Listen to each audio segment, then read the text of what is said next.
growing up, I was kind of the weirdo of the family, kind of the outcast for liking horror films. My family couldn't understand why I enjoyed the blood and guts, these paranormal possession, crazy transformation werewolf scenes and things like that. I distinctly remember going to Blockbuster with my family, and my sisters kind of going this way, brothers going that way, mom going this way, and they all kind of ended up in these Tim Allen PG family home movie section, and there I was wandering down the horror aisle, and my undeveloped brain just mesmerized by the artwork and just being freaked out but yet so intrigued at the same time. And one of those cover pages was, in fact, Friday the 13th Part 4, the final chapter.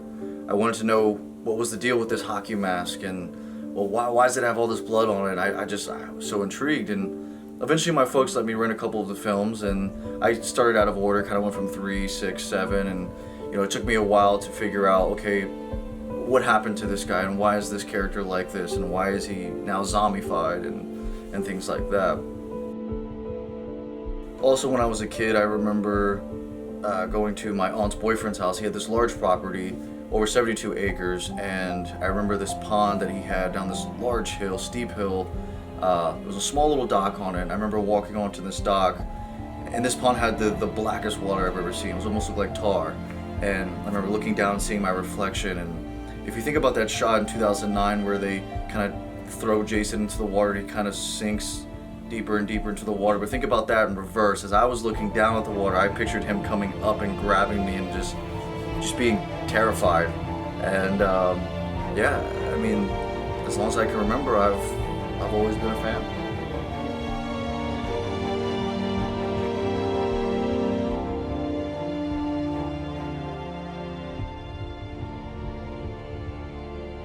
So in about 2013, I attempted to do my first Friday the 13th fan film, and it was a lot of fun, and I had made it with my good friends.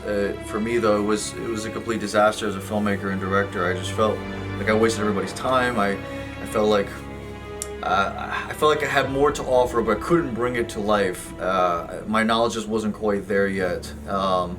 So I told everybody, look, I'm sorry I wasted your time. I got to go back and try to figure some things out. So I did. I picked up a little bit of a better camera, started going out and making these little short 2 to 3 minute experimental short horror films, nothing too serious. And it was in that process of making those spew of short horror films where I ran into Chris Plaushin.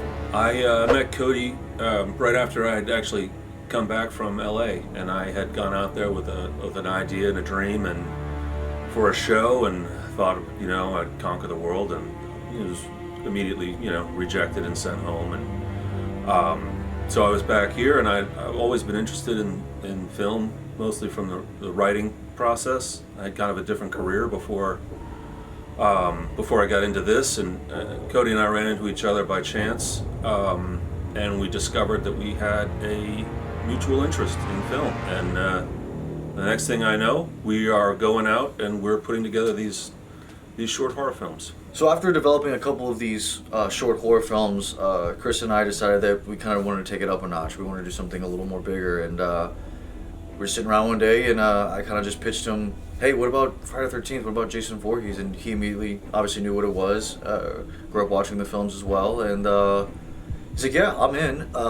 My only thing is there's been 12 of these movies, and I'd like to kind of do something new, and I was right there with him. I definitely wanted to make Jason scary and imposing again, and he was right there with me on that.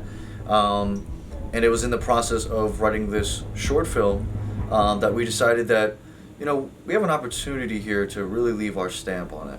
So I think part of our process was kind of a yin and yang.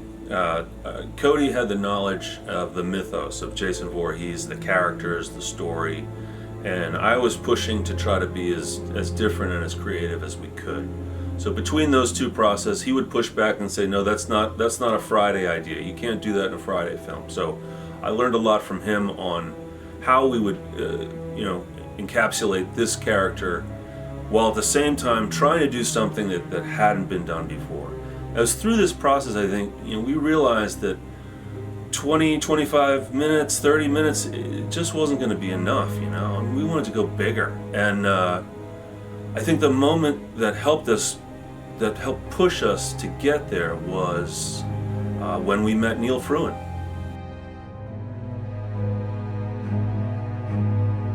So it was about late 2017.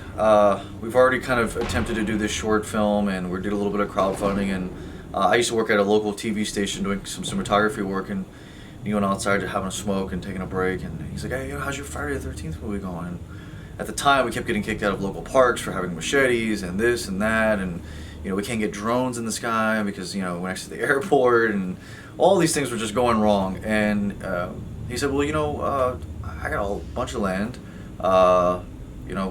free, open, nobody's gonna bother you." He said, "Come on by this weekend." I said, "Oh, great, yeah, appreciate it, man." But what he forgot to mention was that he had these abandoned houses and barns that have been abandoned since I think he said 1952, and for an indie horror film, it was a filmmaker's dream. We had a set, we could do whatever we wanted, and these were decrepit, falling apart, creepy. There wasn't really much dressing we had to do. They were naturally creepy, and it was just perfect for the vibe we were going for. And it was kind of a game changer. Neil's property was a revelation because there were two barns. One was enormous, and the other one was smaller, but it had these paddocks, or where you kept the horses. There were 3 houses, one of which was the old doctor's house. This was like the country doctor from the 1930s, and this is like in a very rural area. People would come. He lived there, and he had his practice there. And there were still medical journals and medical files strewn about upstairs. So much atmosphere. There was another house that had a garage that had all kinds of things left behind in it. I mean, I wish I could describe all. There was like old Polaroid photos of people, just some strange stuff. And there was another house where we really couldn't go in because it was on its way out. In fact, Cody went in one time, and I think he went through the porch floor. And next thing I know, I'm flat on my ass, right on my back. I'm screaming for help. Plaushin's daughter. I look up. She's out of there. She's Pete's. I'll get help. Left me in the darkness. But I knew Chris is my boy. I knew he had my back, and I knew he was gonna come help me out. I mean, honestly, I thought it was funny as hell. I was laughing my ass off. I thought I was dying, and one of the teamers was like, "Oh, we get help! Oh, we get help!" And they're yelling for Chris. And I sat there. I was like, okay, trying to remain calm. I'm laying there on my back, and I'm like, it's okay. Chris will come. He's my boy. He's got my back, and I'll be okay. He's stuck in the floorboards of this house, and I couldn't get to him. He's gonna have to get himself out all by himself. I mean, it's too dangerous. He can handle himself. Thankfully, it was only a few mishaps like that we encountered.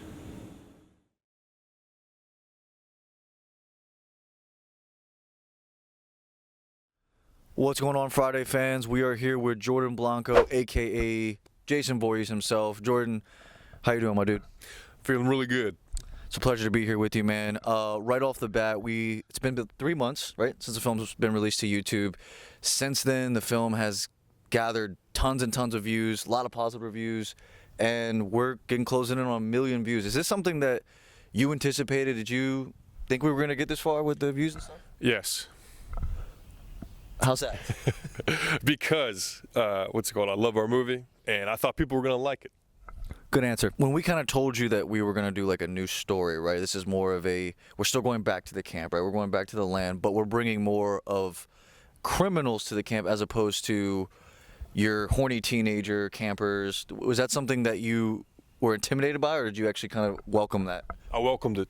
You welcomed the new idea? Absolutely. I love that, man. I love that. I didn't want to see the same thing over and over again. So, Jordan, tell us a little bit on how you got the part. Okay, so my brother-in-law and I were walking out of Safeway when Christopher Inlow approached us, and my brother-in-law and I are both 6'5", and he says, you guys are a good size. Would you guys like to play Jason in a film that my friend is making, Jason Voorhees? And I say, of course, I initially think it's like a scam. Like we're gonna show up someplace and we're gonna get bugged or something. We thought about it. Yeah, and my brother-in-law's like, absolutely, I'd love to. So we stay, we hear Christopher Inlow's speech, and then Christopher Inlow gives us his information, the information about you, and we go home, and we're looking it up, and we find out, this is real. And my brother-in-law is like, you know what? Nah, I don't really feel like doing it. Like, that sounds like a lot of work. I'm not going to do this. When I find out it's real, I'm like, yes, please let me do this. That sounds awesome. Because, it's an opportunity of a lifetime. So I take it. Jordan, tell us a little bit about playing the icon Jason Voorhees. Okay, so that's a two-part question. First part is, it's exhilarating. It's an opportunity of a lifetime.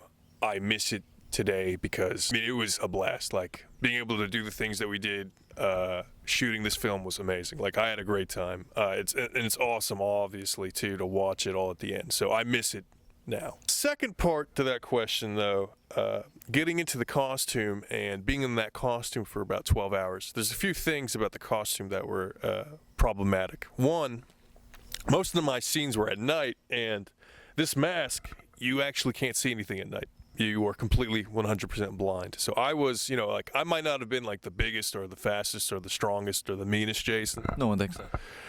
But I was definitely the blindest Jason. That's true. Of all of them, I was definitely the most blind. And also the costume itself. I mean, we got like the silicone mask. We had silicone gloves. We had I had jeans on. I had a couple layers of shirts, a jacket. In the winter, I'm good. I'm fine in the winter. Feels like everything's fine. But this costume adds about 20 degrees wherever you're at. So during the spring and the summer, and sometimes even during the fall, I would be sweating like a dog. It'd be crazy. I would simply just have to like lean forward a little bit, and a river of sweat would come off my face, down my shirt. It was nuts. And whenever it would be like after like 11 hours of shooting or 12, however long I was in that costume, when we would take it off, it'd be like, again, like just, it was a very disgusting and unpleasant aspect of that whole experience. Just so everybody knows out there, he smelled fantastic. Oh yeah. Now, do you think this guy Jason, he's pissed, right? He's always pissed off. He's frustrated. In my mind, I think he's pissed because the guy's never gotten laid, right? Now, like, why do you think this dude is this pissed off? I mean, like, it's been 40 years, this guy drowned. They were doing it while he got killed. He kind of witnessed that, but never actually felt that. I mean, he's got to be pissed, right? I mean, that's why this guy hasn't been laid. I mean, it also could be, some counselors killed his mom.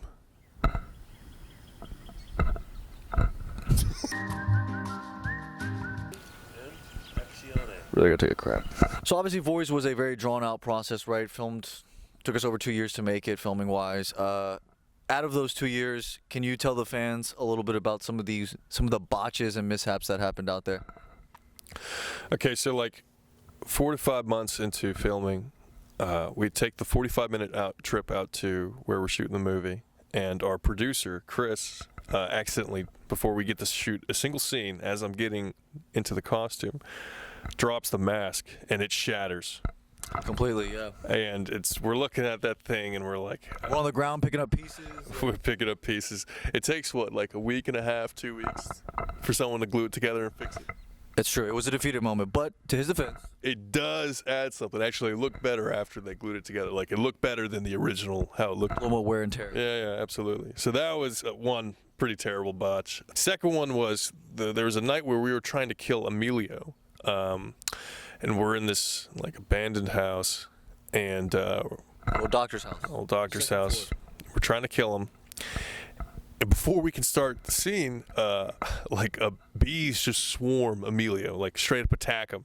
Are they in your pants? Yeah, I think so. Oh, I need to take this off. All right, we got a situation. We got a situation. Up right here. I don't want to fucking move too much. You see him? Fuck. Yeah. Smash my fucking ankle. Smack it. Oh boy. Smack it. There you go. There you go. Look, I have fucking gloves. Let me Stop kill it. the fucking. I can make sure I kill him. Okay. Just point him out to me. He's in the boot. He's in my fucking boot. Snug, stop. Stop. Snuggles on Oh, the fuck, case. there's one right there. Wow. Yeah, those gloves are coming in real handy, aren't they? Fuck this. Jesus Christ. Oh my god. Where is he? All over me. Oh, yeah. Fuck. How many times he get stung? He got stung like 4 or 5 times. A lot. He got stung a lot. He took some damage. It was enough to shut the shoot down for the night. Oh, yeah. Fuck. So Jordan, obviously the Friday the 13th franchise is known for their kills.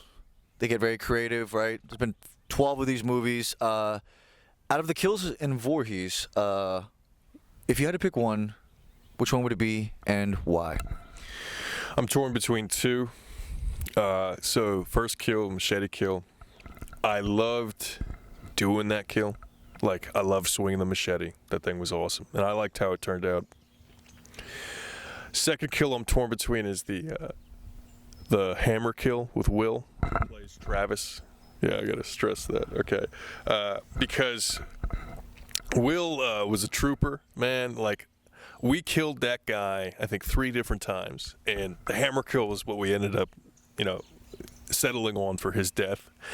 But I put that kid through a lot, actually, now that I think about it. So machete and hammer. Yep. I would say probably I'd have to lean towards hammer. To make a long story short, hammer. But I like swinging the machete. I like the machete. That's one kill. What'd you say?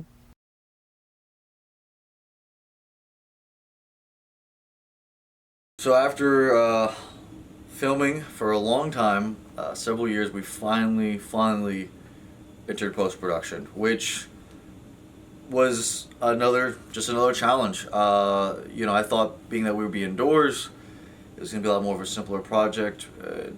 No, it wasn't. Adrian Emond was responsible for constructing the score and the sound design, and it was literally just him and I back and forth. My journey with Voorhees began back in May of 2019. I got a phone call from Cody saying that he had this Friday the 13th fan film that he needed a big orchestral cinematic score for. And I was like, wow, I feel like I'm the right person for this job. So I began work at the end of May of 2019 in conjunction with Cody while he was editing. So I would be about 10 minutes behind him working on the score while he would be about 10 minutes ahead editing. I'd cut 5-10 minutes of the footage, send it to him. You gotta keep in mind, he's in Canada, so we're sending footage to Canada, and he's sending me stuff back to America, and we're kind of going back and forth. And there were some long nights, and then whenever we got stuck, we'd get Chris on the phone and say, "Hey, Chris, this is what we got. Are we doing this right? Is it looking right? Is it sounding good?" And that process was very tedious, and it just went on for a long time, just back and forth, just till 5 in the morning, cutting footage and then sending it to him. And we worked like that for about 9 months.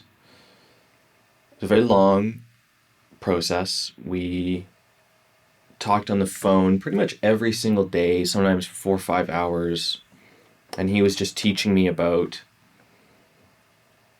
what the character was of Jason Voorhees and his vision of Jason Voorhees.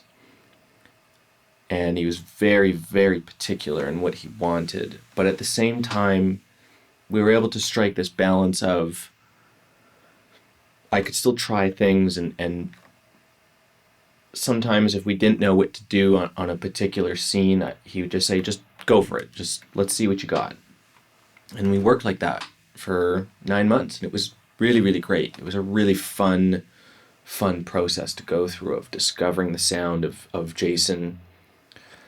And it was also a very freeing opportunity because I didn't have to do what was done before, which was amazing. I really, really love the original Friday the 13th scores, particularly the first film is just, that's an awesome score.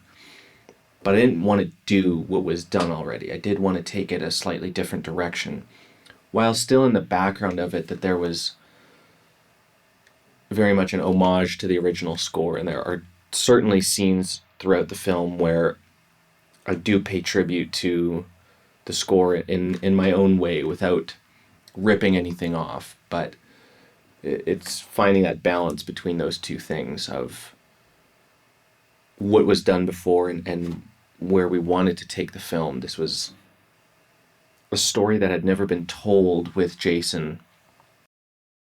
In terms of post-production, what were the challenges in editing a full-length film? Oh man, that's a good question. A lot of challenges.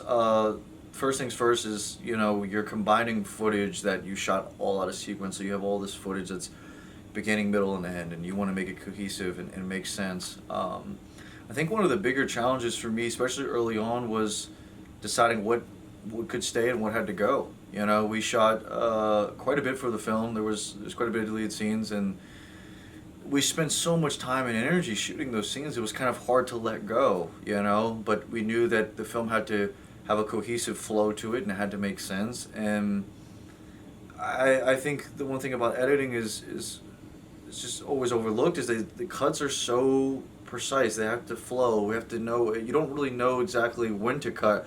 It's like, well, hopefully I put this shot here so if the audience does get bored, we'll put this shot over while this character's talking. Then we'll cut back and forth. It's really just you're putting a puzzle together and just hoping that people enjoy the final look of it when it's completed.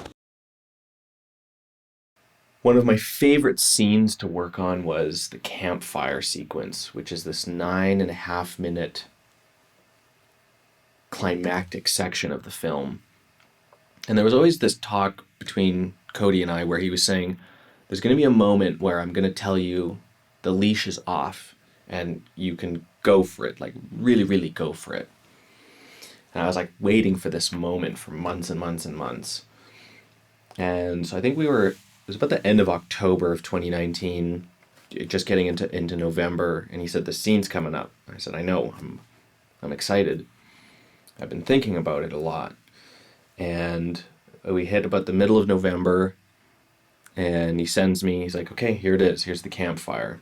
He had just finished editing it, and it took him a good amount of time to get that scene right. And when he sent it to me, like, even without music, it's just a phenomenal sequence to watch. It's so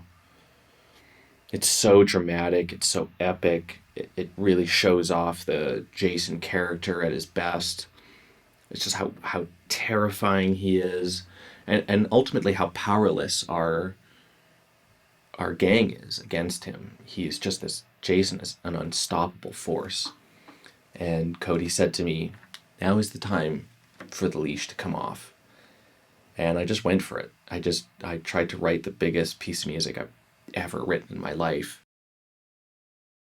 It gets into your soul a little bit of how terrifying he is. I know one of the sequences that really showcases that is the gut punch sequence.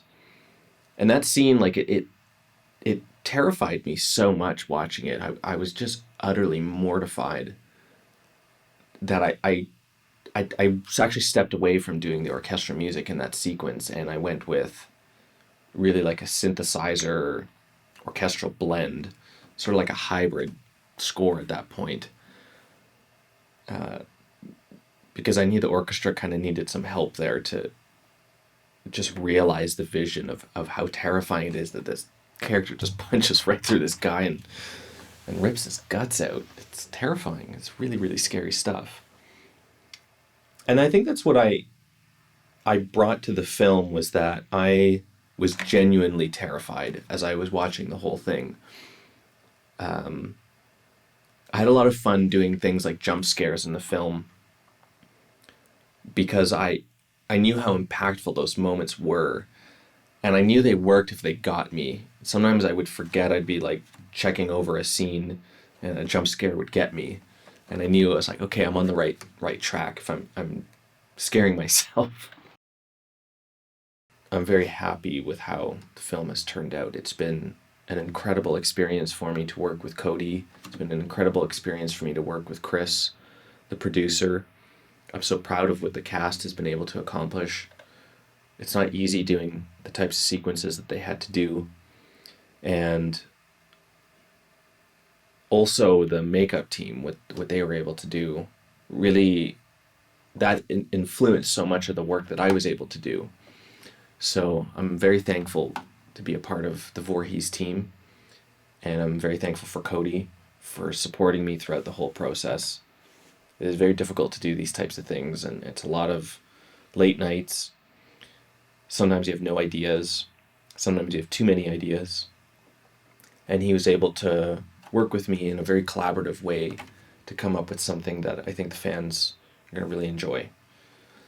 So I want to say thank you to the fans for their continuous support in the project. They've been so wonderful to the VOORHEES team. So thank you very much.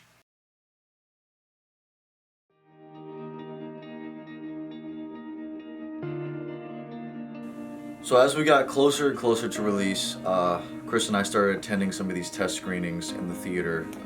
Our premiere was coming up, which was 1 week exactly before Halloween, and the butterflies really started to pick up. And I remember the night of the premiere, I'm showing up with my family, and I pulled into that parking lot, and I just see 2 lines outside the theater. I was like, there's no way this could be for us. But there was nothing playing at the time. This is right, in COVID, nothing's been released, and sure it was. It was those 2 lines were for VOORHEES, 2 screenings, both sold out, and we had people coming from New Hampshire, Chicago, Arizona, Michigan, and it was truly humbling, and yet so nervous. Didn't know how the cast was going to feel about it. It was the very first time seeing it. My family and friends seeing it for the first time. Chris's family and friends seeing it for the first time. I mean, the premiere, actually going and seeing it on the big screen was surreal enough. The fact that we were there and this was actually happening. But this place was so cool. They had a red carpet, and they set up the banner.